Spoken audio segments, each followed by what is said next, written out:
What makes a riding lawnmower not cut well?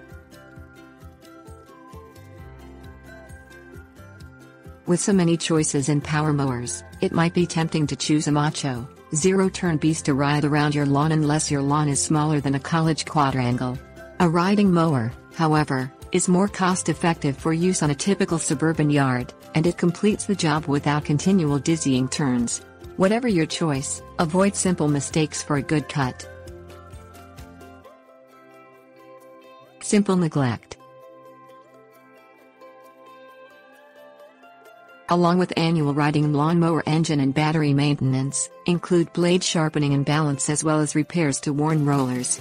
A dull blade chops grass blades unevenly, leaving shredded edges that dry out and turn brown. An unbalanced blade swings unevenly, digging into turf and, occasionally soil, making a sloppy cut. Those little rollers on each side of the blade housing hold both sides of the housing at the same distance above the soil. A worn or missing roller puts a tilt on each pass, resulting in strips of grass that appear as if they were missed by the mower. Lack of plan. Mowing in the same direction each time and over the same area multiple times leaves flattened lines and irregular patterns in turf. So before mowing, plan your pattern spiral or rows to fit your lawn's shape. Mow one way one time and the opposite way the next time, overlapping passes to avoid leaving uncut strips that you'd have to go back to get. Although it is best to mow across hills with a hand mower, a riding mower should go up and down hills, and that takes planning, too. Scalped or overgrown.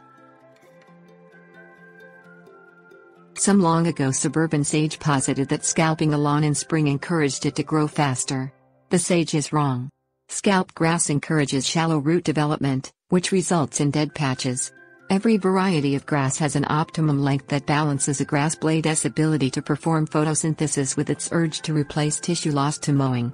Removing no more than 1/3 of a grass blade at each mowing and mowing frequently as often as every 3 days answer both needs. Adjust that sharp, finely balanced riding mower blade to the shortest height for the variety Bermuda grass Sun Devil Synodon Dactyl on Sun Devil, hardy from U.S. Department of Agriculture USDA Plant Hardiness Zone 7 through 10, grows best when kept between 3/4 inch and 1.5 inches tall. Kentucky Bluegrass POA Pratensis, hardy from USDA Zone 3 through 7, on the other hand, thrives at 2 to 3 inches taller. Height in hot weather shades crowns, which are the areas where roots and stems meet. Take it easy, driving a riding mower too fast might tear up or miss grass. The correct tool.